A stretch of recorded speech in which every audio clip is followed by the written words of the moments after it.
Saya di kakak.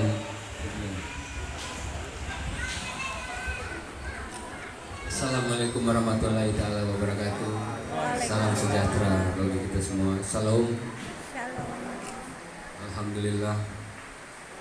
Alhamdulillah rabbil alamin. Syukurillah. Pada hari ini, hari yang berbahagia ini, telah dilakukan silaturahmi oleh masyarakat Maluku Utara, khususnya oleh organisasi Maluku Utara Bersatu DPD Banten. Yang saya muliakan Bapak Ibu yang hadir di gedung ini, insya Allah dirahmati Allah Subhanahu Wa Taala. Yang saya kasihi Kakanda Muhammad Dade Bayan, sudah lama kami berpisah. Pada tahun 82 saya naik kelas 2 di Semai, beliau lulus, saya ke Jakarta, beliau juga ke Jakarta. 20 tahun lalu sempat ketemu sekali. Ini baru jumpa lagi dengan Kakanda. Banyak ilmu yang saya raih dari beliau. Ada ilmu agama, ada juga bahasa Inggris. Beliau kuasai bahasa Inggris dengan baik. Yang saya hormati Bapak Ketua Umum Maluku Utara Bersatu DPP, yang saya hormati Bapak Ketua DPD MUP Banten, Provinsi Banten, hadirat dan hadirin yang berbahagia. Saya sedikit berintermezzo mengenang masa lalu dengan Kakanda karena baru kali ini ketemu. Dulu saya kelas 1 Semai Islam Indonesia, beliau kelas 3, tapi saya bermain di Dorang karena dorang butuh pemain gitar kalau lagi pertandingan vokal group. Saya kelas 1, kebetulan beberapa deretan pemain gitar di Ternate, saya salah satunya juga yang bisa bermain gitar, bukan jago tapi bisa. Jadi saya dipakai oleh kakak-kakak untuk mendampingi mereka. Kami pernah merencanakan lari ke Amerika lewat kapal laut. Beliau seberhayal ini kita merapat di Port of San Francisco. Itu terbalik sudah. Sampai pergi berjalan kaki dari Sosial sampai di kantor imigrasi. Itu tanya-tanya paspor ke. Alhamdulillah beliau kakak ini sudah menjadi ulama ternama di ibu kota yang setara dengan yang lain. Itu merupakan kebanggaan kami sebagai keluarga, dan memang dalam diri Pak Muhammad Dade Bayan juga mengalir darah-darah Sultan. Jadi kami sesungguhnya berkeluarga.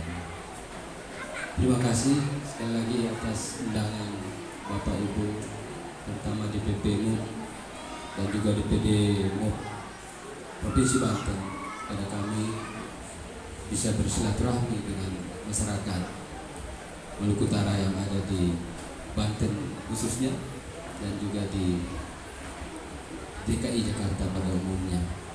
Saya sedikit mengulas singkat saya punya sejarah keturunan dari Banten. Bumi yang saya pijak ini adalah negeri leluhur saya. Saya berhak menggunakan kata Tubagus karena ibu saya adalah cucu dari Tubagus Kanjeng Somawinata. Beliau adalah saudara dari Sultan Ageng Tirtayasa, memiliki anak Ratu Ama. Ratu Ama menikah dengan Christian Palem, seorang ahli botani Belanda. Kemudian masuk Kristen, ikut suaminya, diusir oleh ayahandanya, ditempatkan oleh Belanda di Sukabumi, berkebun di situ dan berhasil, sehingga beliau dijuluki Tuan Tanah Cibarusa. Christian Palem dan Ratu Ama memiliki anak Mary Palem, oma saya. Oma saya kawin dengan salah satu saudara Raja Bola Amongondo dari keturunan Raja Cornelis Manopo, yaitu Opayan Manopo, memiliki anak ibu saya. Maka saya generasi keempat dari Sultan Ageng Tirtayasa. Kemarin saya bertemu dengan Wakil Presiden tanggal 13 Beliau dari Ternate sudah tahu kalau saya juga keturunan Tubagus, bahkan mau diminta untuk diterima di istana, tapi beliau katakan dia kan anak saya, biar aja kita terima di rumah. Alhamdulillah beliau terima di rumah, sampaikan mengenai beberapa hal program yang kami dengan beliau punya anak ingin berbuat sesuatu di Indonesia, khususnya di Maluku Utara, dalam hal membangun pesantren terpadu. Itu jadi terakhir saya kemukakan kepada beliau, dipersilakan untuk apalagi yang ingin saya sampaikan. Saya bilang satu yang ingin saya sampaikan, saya ingin berfoto dengan wakil presiden. Masa Tubagus dengan Tubagus nggak ada fotonya? Dan alhamdulillah saya dengan pemangku adat bisa sampai ketemu beliau dan berfoto. Saya ingin perkenalkan pemangku adat yang mendampingi saya. Ada Bapak Irwan Gani, beliau adalah Tuli Lamo Kesultanan Ternate.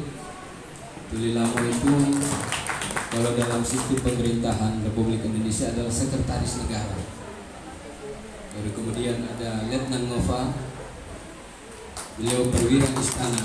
Dulu Letnan Ngova dijabat oleh ayahanda Pak Muhammad Daribayan, merupakan perwira militer Kesultanan Ternate. Ada Roni Saleh, Bapak Roni Saleh, yaitu Letnan Alfiris. Letnan Alfiris sama dengan Komandan Pas Pampres, Komandan Pengawal Sultan.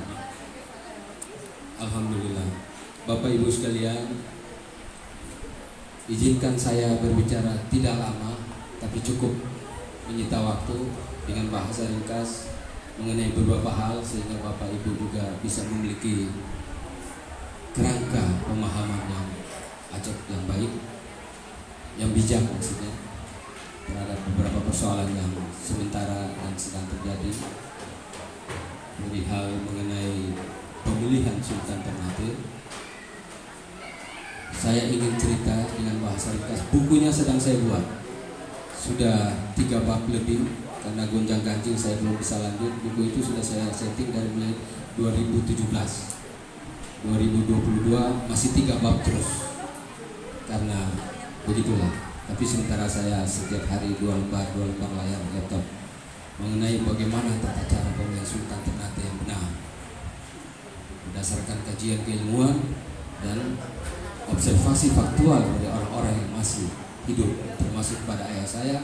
Saya mulai berguru kepada beliau ketika saya SMA, sampai menjelang beliau meninggal. Beliau banyak memberikan pemahaman kepada saya soal tata negara Kesultanan Ternate dan juga persoalan agama, hakikat dan kemarifatan. Bapak Ibu sekalian, Kerajaan Ternate berdiri sesungguhnya sudah lama sekali. Dari mulai kedatangan salah satu keturunan Rasulullah, yaitu Sayyid Ja'far Shadiq, salah satu imam memiliki nasab dari Hasan bin Hussein, datang ke Ternate, kemudian menikah dengan salah satu putri di Ternate. Di Ternate pada saat itu didiami oleh 4 klan. 4 klan sebagai orang asli Ternate, yaitu Mombole Tubo yang tinggal di atas gunung, puncak ketinggian. Momole Tobona, mereka tinggal menetap di kaki gunung. Momole Tuboleu, mereka menetap di pesisir pantai. Dan Momole Tabanga, mereka menetap di dalam hutan. Keempat Momole ini penduduknya tentu pada saat itu masih sedikit, mungkin berkisar sekitar 500-600 orang. Kemudian mereka bersepakat di Fora Madiahi, negeri yang namanya Fora Madiahi, atau dalam bahasa sambungannya, pemaknanya berarti negeri yang tahu segala kejadian, Fora Madiahi. Mereka bersepakat di situ untuk membentuk lembaga adat yang namanya Lembaga Adat Kolo Lambo. Baru mereka berempat yang merencanakan mengatur tata kehidupan orang Ternate di Ternate, yang baru sedikit. Setelah ada perkawinan Ja'far Shadiq, Sayyid Ja'far Shadiq dengan salah satu putri mereka dan melahirkan beberapa anak, putra dan putri. Karena Said Jafar Shadiq seorang yang berilmu, dia datang dan mengajarkan Islam, sehingga keempat klan ini mengaku, bersumpah untuk menyatakan diri bahwa keturunan Jafar Shadiq adalah yang akan memimpin Ternate dengan sumpah, bahasa sumpahnya Jongon dada kadopo pangarengom alamadiki. Jadi ngonilah yang memimpin patorang kita orang yang tongka pangani. Dalam perkembangan selanjutnya, setelah Ternate dikenal sebagai gudang cengkeh, tempat tumbuhnya cengkeh, mulailah berdatangan bangsa-bangsa. Ternate pun melakukan berbagai ekspansi untuk meluaskan negaranya ke Halmahera,